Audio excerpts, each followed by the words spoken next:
네, 지금부터는 경제 상황은 어떤지 짚어보겠습니다. 오랜만에 정철진 평론가가 함께하겠습니다. 어서 오세요. 네, 안녕하십니까.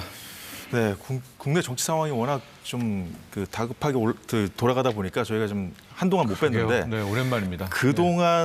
그동안 벌어진 네. 경제 상황 어떻게 돌아갔는지 좀 간단히 좀 요약 정리해 주시죠. 보통 이제 한 국가의 경제 상황 보면 두 가지로 봐야 되겠죠. 실물 경제와 자산 시장을 봐야 될 것 같고요. 실물 경제는 내수와 수출, 자산 시장은 주식, 또 외환 시장, 또 부동산 이렇게 볼 수가 있을 것 같은데 예.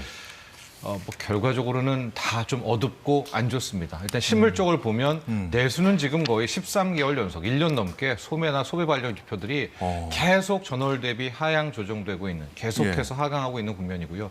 그나마 수출이 올 한 해 그야말로 나름 괜찮았던 한 해를 보였었거든요. 예. 아마 전반적으로도 7천억 달러는 안 될 것 같지만 그래도 6,800억 달러 이상은 돼서 수출 쪽은 괜찮은데 다만 10월을 기점으로 해서 우리 수출의 최고 에이스라고 할 수 있죠. 예. 반도체 쪽에서의 탄력이 굉장히 많이 떨어졌습니다. 그래서 10월, 11월, 12월은 안 났지만 예. 수출 증가율은 떨어지고 있어서 이제 내년 트럼프 2.0을 감안하면 이제 수출이라는 엔진도 상당히 좀 힘든 국면이 되겠구나. 자산 시장은 아마 시청자 여러분들이 더 많이 알 것 같습니다. 오늘 또 분석해 보겠지만 환율은 예. 지금 1,450원을 또 넘어섰고요. 주식시장은 외국인들의 투매로 굉장히 힘들고 부동산 시장 역시 워낙 이렇게 경기가 어둡고 전국이 어둡기 때문에 예. 이럴 때 누가 집을 사겠습니까? 전반적으로 실물과 자산 시장 모두 좀 힘든 그런 하루하루를 보내고 있습니다. 참 걱정인데요. 네. 일단 우리의 어떤 경제의 기본 체력도 좀 약해져 있는 네. 상황인데 지금 미국 연준의 그 간밤에 그 결정, 기준금리를 0.25%포인트 또 내렸거든요. 네. 자, 그런데 이 시점에서 금리 인하가 추가로 이제 예정됐던 상황이었잖아요. 네. 우리 다 예상했던 건데 왜 이렇게 충격이 큰 거죠, 시장이? 그렇습니다. 네. 이번에 그러니까 간밤에 있었던 12월 FOMC 회의에서 금리를 인하할 거다라는 것은 거의 95% 이상의 확률로 예측이 되어 있었는데 예. 문제는 그 다음입니다. 이렇게 3, 6, 9, 12월에는 네. 그 다음 해 혹은 그 다음 해에 대한 금리 전망을 점을 통해서 일명 점도표라고 하죠. 그렇죠. 내놓게 되는데 지난 9월 말에 내놨던 연준의 내년도의 금리 인하의 횟수는 4번이었습니다. 예. 그러니까 4번에 3.5에서 3.75, 3.25에 3.5 여기에 가장 많이 찍혀 있었는데요. 새벽에 나온 점도표를 봤더니 예. 4번 인하가 아니었습니다. 2번 인하로 줄을 것이다. 그래서 어디에 점이 가장 많이 찍혔나 봤더니 예. 3.75에서 4% 미국의 기준금리를 밴드를 따지니까요. 그렇다면 향후에 이제 추가 금리 인하를 많이 기대하기 어렵다 이런 말씀이시죠? 그렇습니다. 예, 그리고 역시 이 제롬 파월 연준장의 코멘트 역시 금리 인하에 상당히 좀 보수적인 그런 발언을 함으로써 주식시장 또 코인 시장의 큰 폭의 조정을 지금 받았습니다. 방금 말씀하신 그 제롬 파월 연준 의장의 발언 좀 듣고 이어가보도록 하겠습니다. We are, though, in a new phase in the process, as I said. So, and that's just because we've reduced our policy rate by 100 basis points. We're significantly closer to neutral. Remember that we coupled this decision today with the extent and timing language in the post-meeting statement that signals that we are at or near a point at which it will be appropriate to slow the pace of further adjustments.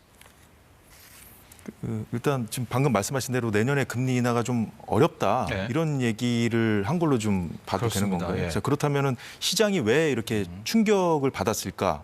이 관점을 좀 설명을 해주시죠. 연준 의장이기 때문에 말을 어렵게 합니다. 명확하게 해주지가 않고 돌려서 우리는 그 이제 행간을 읽어야 되는데요. 예. 일단 들어왔던 것이 금리 인하의 피벗이죠. 새로운 국면에 돌입했다. 즉 지금은 B컷도 단행하고 3개월 연속 금리 인하도 하고 빠르게 금리 인하를 했지만 예. 내년은 새로운 국면은 다른 국면 아니겠습니까?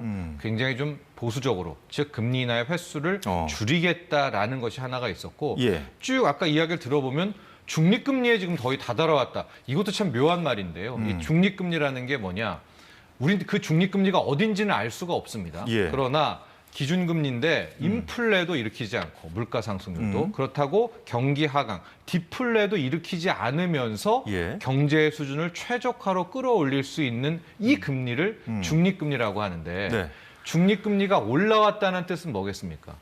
인하를 앞으로 별로 안 해도 이 지금 최적의 금리에 갈 수 있어. 그러니까 중립금리가 올라왔다는 뜻은 예. 금리 인하를 이제 덜 할 거야 하고 아마도 지금 우회적으로 얘기했지만 3% 정도를 중립금리로 봤거든요. 자, 그렇다면 기존에는 3% 좀, 정도면 그 절대적으로 봤을 때 높아진 낮은 거죠. 금리가 아니거든요. 맞습니다. 그래서 이렇게 증시가 반응을 하는 그렇죠. 거예요. 예.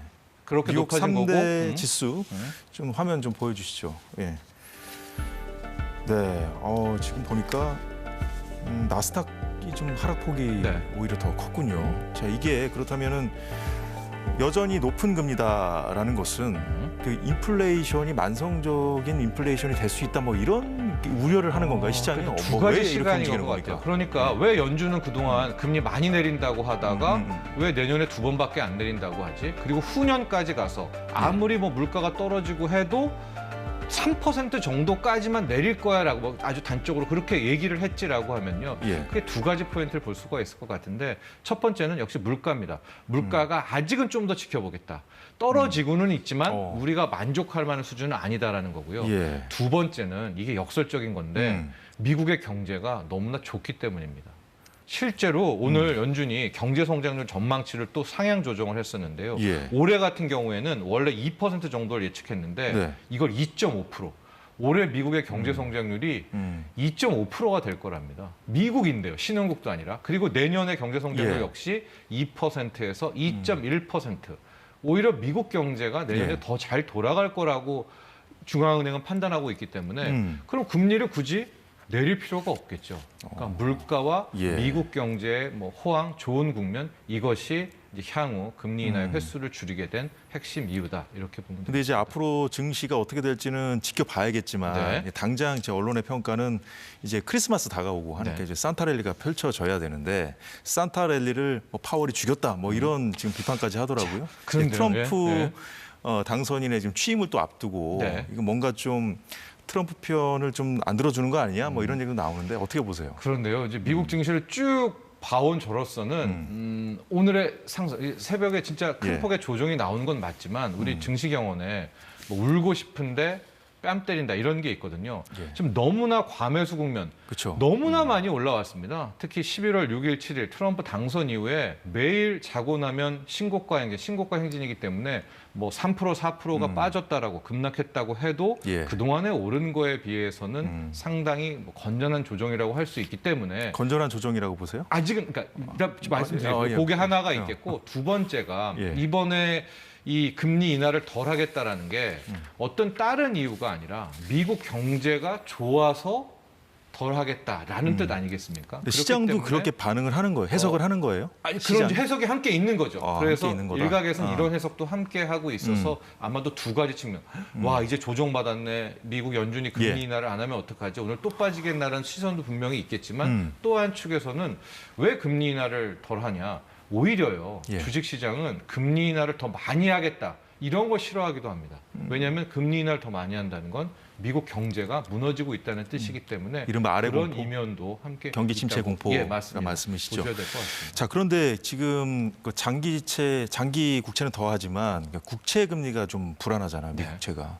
이거 관련해서 좀 긍정적으로만 볼 수 없다 이런 관측도 있던데요. 그 대목에서 저도 이제 의견이 있고요. 이게 뭐냐면 이제 간밤에 이렇게 되니까 금리 안 내려 그래서 이제 연준이 잡는 게 기준금리라는 거고요. 예. 시장은 우리가 시장금리, 채권금리, 우리가 말하는 뭐 미 국채금리라고 하는 시장금리가 있는데 예.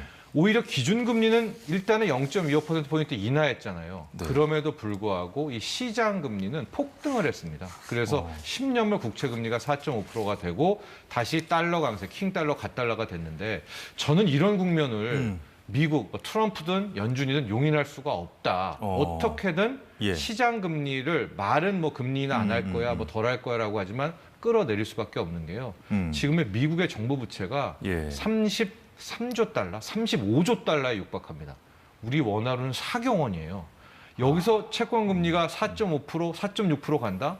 미국은요. 앞으로 트럼프 2.0은 이자 주다가 자신의 부채에 대한 이자 주다가 재정도 다 써버리게 됩니다. 미국이 스스로 못 견딘다. 스스로 못 견딜 거기 때문에 자넷 옐렌도 이것 때문에 예. 현 재무장관이죠. 막 어떤 식으로 뭐 바이백 한다라고 해서 저 국채금리 누르려고 노력 예. 많이 했었거든요. 그래서 오늘은 일단 급등을 했지만 아마도 어떤 묘수를 낼 것이다. 자, 지금 말씀하신 그 달러 강세 네. 이 상황, 특히나 지금 원달러 환율이 지금 1,450원대를 좀 오늘 돌파하기도 했는데 이게 지금 외환 위기, 네. 금융 위기 이후에 지금 최고치로 지금 올라간 거거든요. 그렇죠. 예. 이거 좀 이 상황 좀 심각하지 않습니까? 예, 1,400원을 넘는 것이 4번이었어요. IMF 외환위기, 금융위기, 그다음에 2022년 레고랜드 회사채 2번. 예. 그런데 1,450원, 저기 라인이 있죠.는 이때까지 2번밖에 없었습니다. 우리가 보통 1,500원 시대라고 하는데 금융위기가 외환위기. 근데 1,450원 라인에서는 이번에 오늘 추가가 돼서 지금 3번째가 됐는데 예. 잘 보십시오. 앞에 저 외환위기와 금융위기는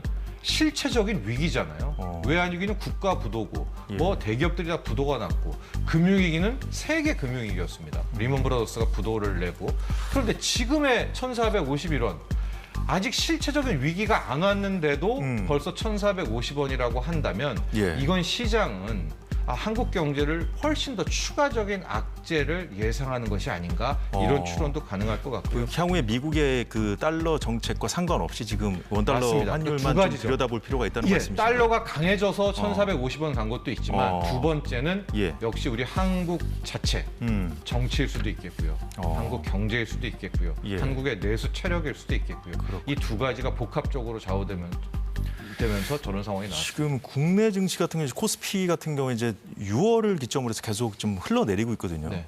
증시 주식 분위기 너무 안 좋고 부동산도 네. 사실 원달러 환율이 이렇게 불안정할 때 증시나 부동산 시장 둘 다 어려운 적이 많았잖아요. 네. 어떻게 전망하세요? 주식은 오를 수가 없는 게요. 결국 수급이잖아요. 주식은 누가 많이 사야 오르잖아요. 근데 지금 그동안의 주포라고 할 수 있는 외국인 투자자가 매일 팝니다. 매일 팔고 있고 특히 삼성전자를 위시한 시가총액 대형주를 오늘도 거의 한 4천억 가까이를 팔기 때문에 결과적으로 수급, 외국인들의 이탈 때문에 주가는 예, 빠지고요. 걱정이군요. 부동산으로 가야 될 것 같은데 부동산은 아직 명확하게 어떤 집값이 하락이라든가 이건 나오고 있지는 않지만 거래량을 본다면 예. 앞으로를 우리가 진단할 수가 있는데 거래량이 우리가 서울 거래량 뭐 매매가 다시 6천 건 간다, 8천 건 간다, 이제 10,000건 이러다가 지금 다시 3천 건, 2천 건으로 떨어졌거든요. 예. 게다가 지금 이 계엄과 탄핵 이슈 때문에 예. 국민들이 이런 상황에서 지갑을 안 엽니다.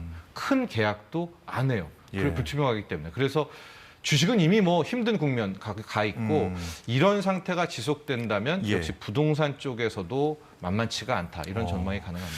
예, 알겠습니다. 뭐 그래도 앞으로 상황은 아무도 알 수 없죠. 예, 판단과 책임은 개인의 몫이기 때문에 투자를 함에 있어서도 냉정함이 필요한 때가 아닌가 싶습니다. 정철지 평론가 잘 들었습니다. 네, 사사건건 오늘은 여기서 마치겠습니다. 내일 또 뵙겠습니다. 고맙습니다.